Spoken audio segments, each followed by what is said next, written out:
The laundromat was nearly empty that night, just the steady hum of machines and the faint smell of detergent hanging in the air. Emily pushed open the glass door with her hip, balancing a laundry basket against her side. It was close to midnight, the kind of hour when most people were asleep. But for her, it was the only time she could squeeze in one more chore after a long day of work and parenting. She expected silence, maybe one or two stray customers folding shirts under the buzzing fluorescent lights, but instead she froze. In the corner, by the row of dryers, a small boy sat curled up on the linoleum floor. He couldn't have been more than 9. His sneakers were worn thin, his jacket too light for the cold December air that seeped in every time the door opened. And in his arms, he clutched a battered shoebox as if it were the most valuable thing in the world. Emily blinked, her first thought that maybe his mum had just stepped out to the store. But something about the way he hunched his shoulders, the way his eyes darted nervously at the door every time it creaked, told her otherwise. The boy wasn't waiting comfortably. He was bracing himself, like someone used to being left behind. For a moment, Emily considered turning back. She had her own life, her own daughter waiting at home, but her feet stayed rooted to the floor. Something in that child's trembling hands, in the way he tried to make himself invisible against the cold tile, tugged at a place in her she thought she'd buried years ago. She set her basket down slowly and walked toward him, each step echoing louder than it should have in the quiet room. Whatever this boy's story was, Emily had a sinking feeling it wasn't one she could ignore. Emily crouched a few feet away, careful not to corner him. "Hey there," she said softly, her voice gentle over the steady whir of the dryers. The boy's head snapped up. His eyes were wide, ringed with shadows, the kind of eyes that hadn't seen real rest in a long time. He tightened his grip on the shoebox and shifted back as if he might run. "It's okay," Emily added quickly, raising her hands just slightly. "I'm not here to get you in trouble. I just didn't expect to see someone your age here this late." For a long moment he didn't answer. Then, almost too fast, he blurted, "My mum went to the store, she'll be back." Emily's eyes flicked toward the window. The corner market across the street had its lights off, the metal gate already pulled down hours ago. His words didn't match the reality outside, and the way he avoided her gaze told her he knew it too. "Must be tough waiting this long," she said gently, choosing not to press the lie. His stomach growled, loud and sharp in the quiet laundromat. He flushed and pulled his knees closer, like he could hide the sound. Emily's heart clenched. "Do you want me to wait with you until she comes back?" she asked. The boy glanced at the door, panic flashing in his eyes when headlights swept across the glass. A police cruiser rolled slowly down the street, its spotlight briefly catching on the laundromat sign. Instinctively, he shrank down, holding the shoebox so tightly the cardboard bent. Emily felt a chill.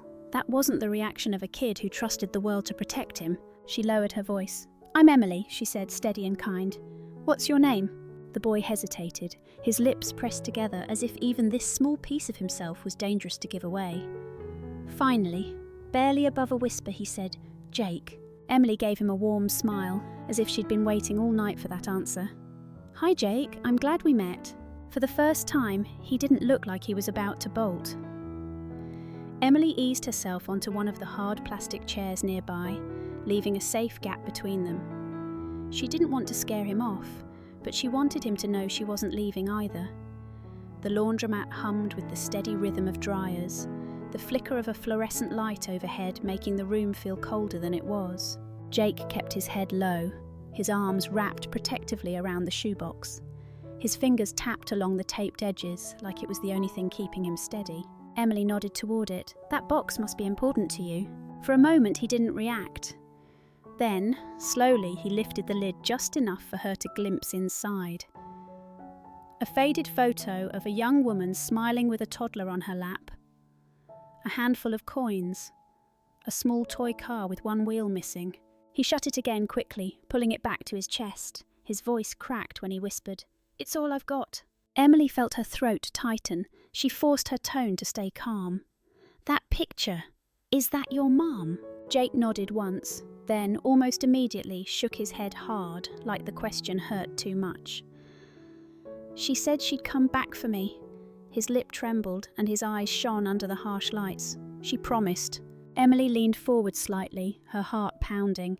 How long have you been here waiting, Jake? He didn't answer at first. His small hands fidgeted on the box, his eyes darting toward the darkened street outside.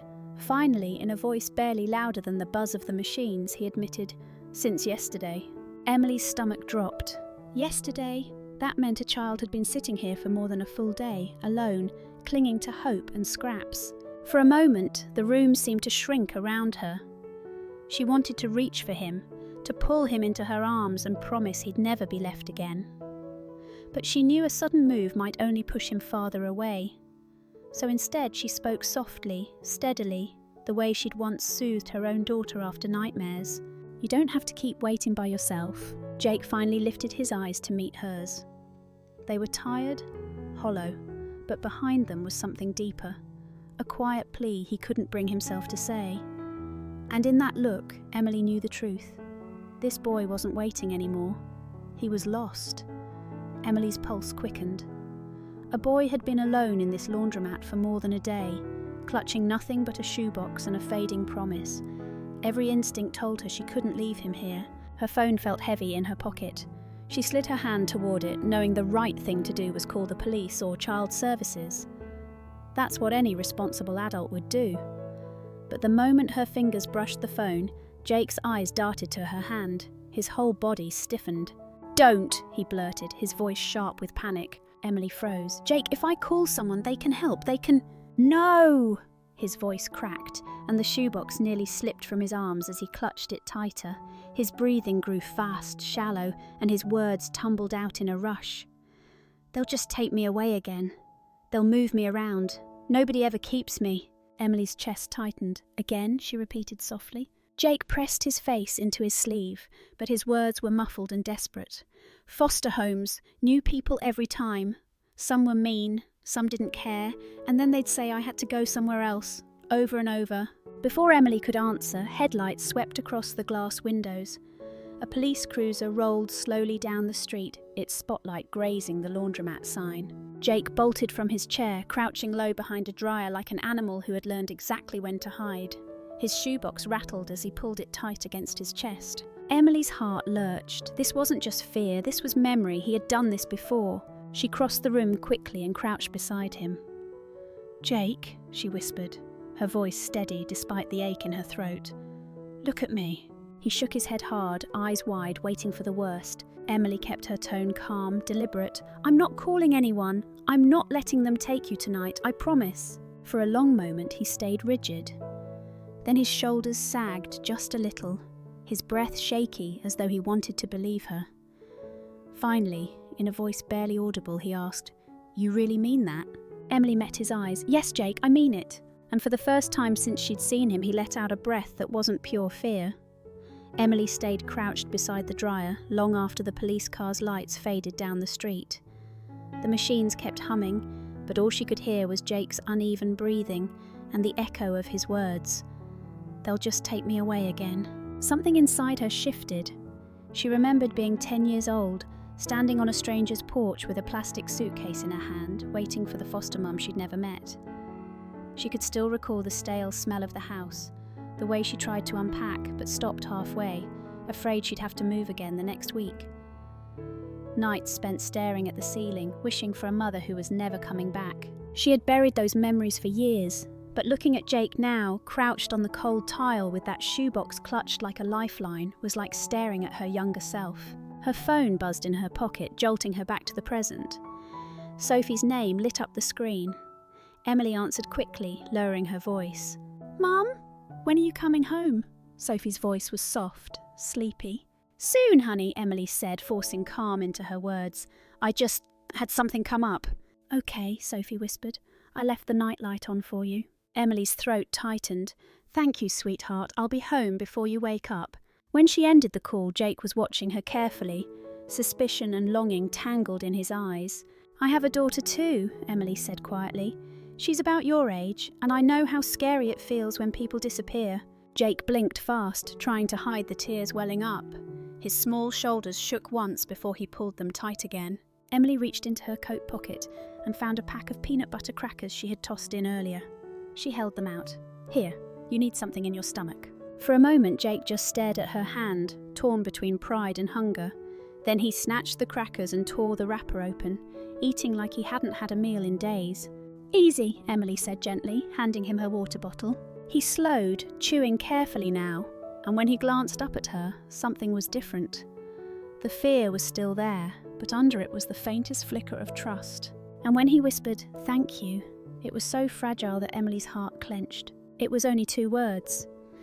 But to her, it felt like the first brick of a bridge being built between them. By the time Emily loaded her laundry into the back of the car, Jake was shivering in the cold doorway of the laundromat, shoebox pressed against his chest. She opened the passenger door and held it for him. "Come on," she said softly, "and it's too cold to stay here." He hesitated, his thin sneakers shifting against the sidewalk. Finally, he climbed in, sitting stiffly with the box balanced on his knees. The heater rattled to life, blowing warm air into the small car. Emily pointed out the Christmas lights still strung across a neighbour's porch as they drove, trying to make the silence lighter. "Looks like they couldn't let go of the holiday spirit," she said with a smile. Jake only nodded, his eyes fixed on the shoebox, but he didn't ask her to turn back. That was enough. When they reached her apartment, the hallway smelled faintly of old carpet and someone's leftover takeout. Emily unlocked the door quietly, hoping Sophie was asleep, but her little girl was sitting on the couch in pyjamas, holding her stuffed bunny, her eyes wide with curiosity. "Mum?" Sophie asked, her voice full of surprise. "Who's that?" Emily set down her keys and crouched beside her daughter. "This is Jake. He needed somewhere safe tonight. Is it okay if he stays with us?" Sophie tilted her head, studying the boy clutching a beat-up shoebox. Then, without another word, she held out her stuffed bunny.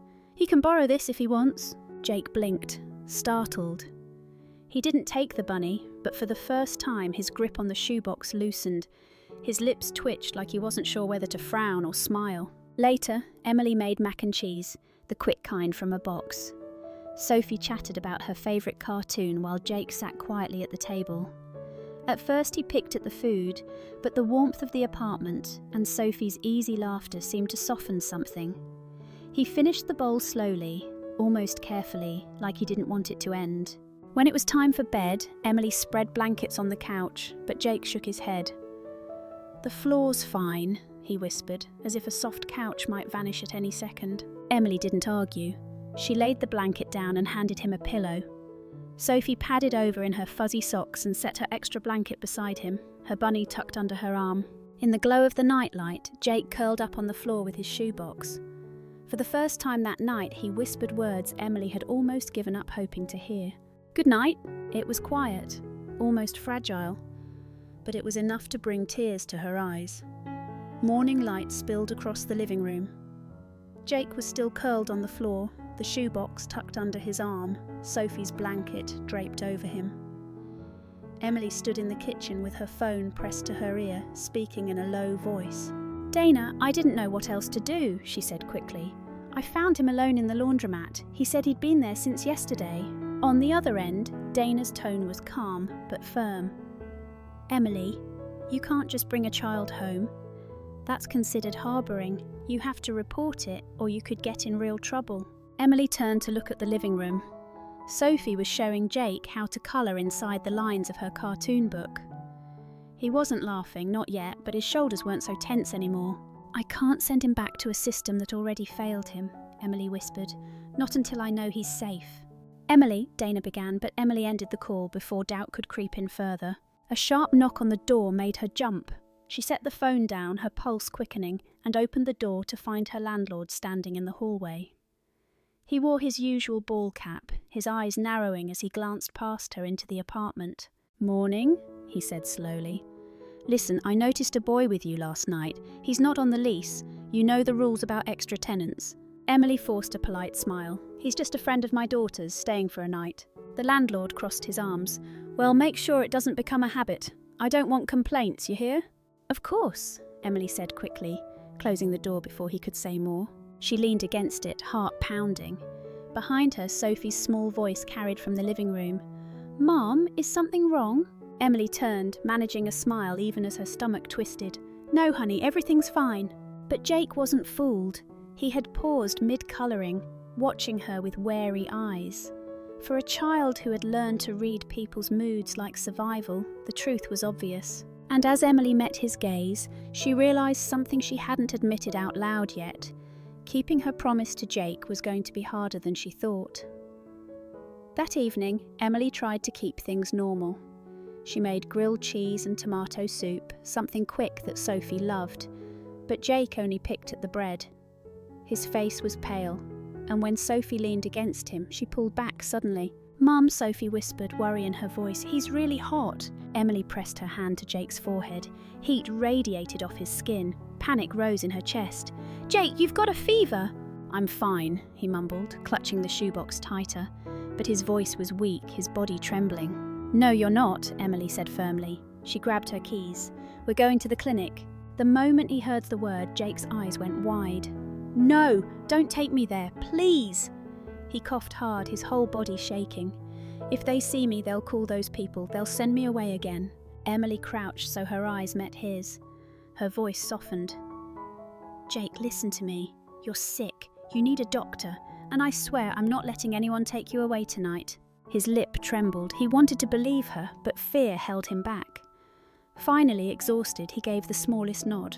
The drive to the clinic was quiet. The heater hummed, headlights flickered across the dark streets, and Sophie held Jake's hand in the back seat, whispering little jokes to distract him. He didn't laugh, but he didn't let go either. Inside the clinic, the fluorescent lights buzzed, and the sharp smell of disinfectant filled the air. When the nurse came with a thermometer and prepared a needle for a blood test, Jake panicked. "No!" He tried to pull away, the shoebox nearly slipping from his grasp. His eyes filled with terror. "Please, don't let them take me." Emily wrapped her arms around him, holding him steady, her voice low and certain. "Jake, look at me. I'm right here. No one is taking you anywhere. You're safe." Tears welled in his eyes as he clung to her sleeve. And then, in a broken whisper, he said one word that stopped her heart. "Mum!" Emily's throat tightened so hard she could barely breathe. She kissed the top of his head, holding him close as the nurse worked quickly. Later, when the fever medicine finally kicked in, Jake drifted into a restless sleep on the worn clinic couch, his shoebox resting beside him. Sophie curled up next to him, her bunny tucked under his arm. Emily sat back in the chair, watching them both. She realised the promise she'd made in that laundromat wasn't just for one night. She meant it for good. The fever scare had changed something. Emily could see it in the way Jake looked at her now, hesitant, but searching for stability. And she could feel it in herself too. The word he'd whispered at the clinic still echoed in her chest, "Mum." She knew she couldn't just hide him anymore. It was time to face the system head-on. The next morning, while Sophie coloured at the table and Jake dozed on the couch, Emily called Dana again. Her voice was steady this time. "Tell me what I have to do to apply for temporary guardianship." Dana didn't sound surprised, but she sighed. "It's a long road. Background checks, home visits, court dates. And Emily, you'll be under a microscope. They'll want to know if you can really handle this, especially since you're raising Sophie alone." Emily glanced at the kids in the living room. Sophie had pulled her colouring book closer to Jake, who was half asleep, but still watching her with quiet curiosity. For the first time, his shoebox sat beside him on the couch instead of in his arms. "I can handle it," Emily said firmly, but not everyone agreed. That night, she called her older sister, hoping for support. Instead, she was met with silence, then disbelief. "Emily, are you out of your mind?" her sister finally snapped. "You're barely keeping up with rent. You've got Sophie depending on you. You can't just take in another child because your heart is too soft." Emily gripped the phone tighter. "He's not just another child. He's a boy who's been tossed around like baggage his whole life, and I won't be one more person who abandons him." Her sister's voice dropped, sharp with worry. "And what if the court decides you're unfit? What happens then? You lose both him and Sophie." The line went quiet after the call ended. Emily sat at the kitchen table, her hands shaking. Doubt crept in, whispering that maybe her sister was right. Later that night, she found Jake in the kitchen, quietly moving crackers into his shoebox. "Jake," she said gently, "you don't need to do that." He froze, caught in the act. His eyes darted toward her, guilty and guarded. I never know if there'll be food tomorrow." Emily's heart broke all over again. She knelt down and placed her hand lightly over his. "There will be, Jake, I promise. As long as you're here, there will always be more." He studied her face carefully, searching for cracks in her words. Finally, slowly, he let her take the crackers back out of the box. It wasn't full trust, not yet, but it was a step. And as Emily tucked him back onto the couch, Sophie asleep at his side, she knew something with certainty. No matter how many forms she had to fill out or how many people doubted her, she was already his mother in every way that mattered. The courthouse smelled faintly of paper and coffee, the air heavy with tension and waiting. Emily sat on a wooden bench in the hallway, her hands clenched together. On one side, Sophie swung her legs nervously, her stuffed bunny tucked under her arm.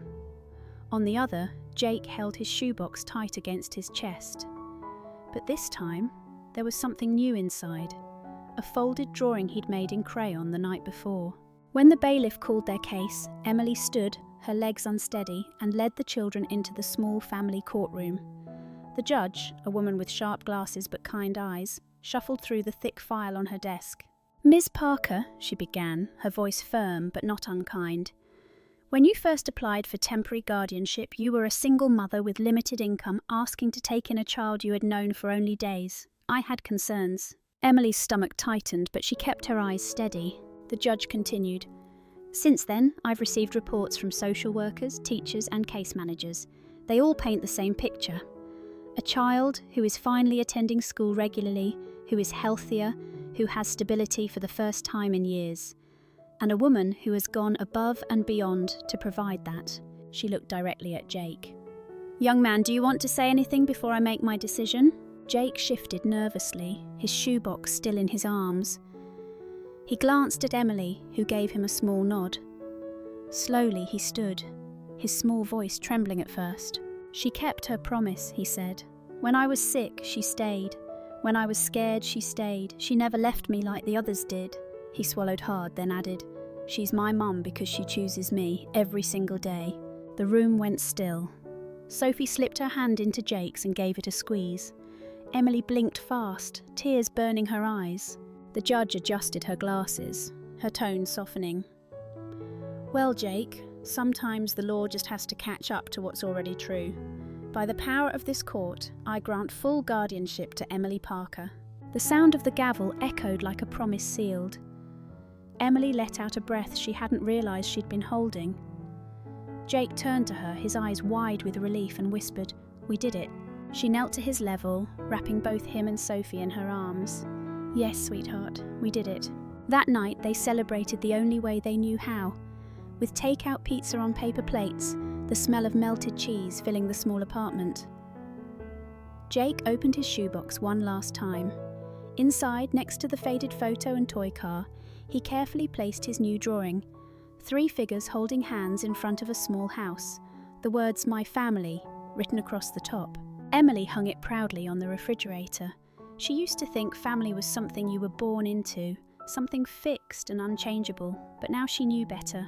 Family was the people who stayed, the people who kept their promises, the ones who chose you day after day.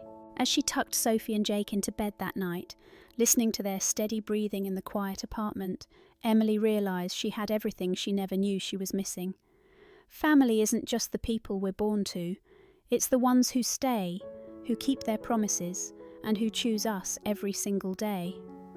Thank you for staying with us until the very end of this story. I'm truly grateful for your time. If this touched your heart, please give it a like, share it, and don't forget to subscribe for more stories like this.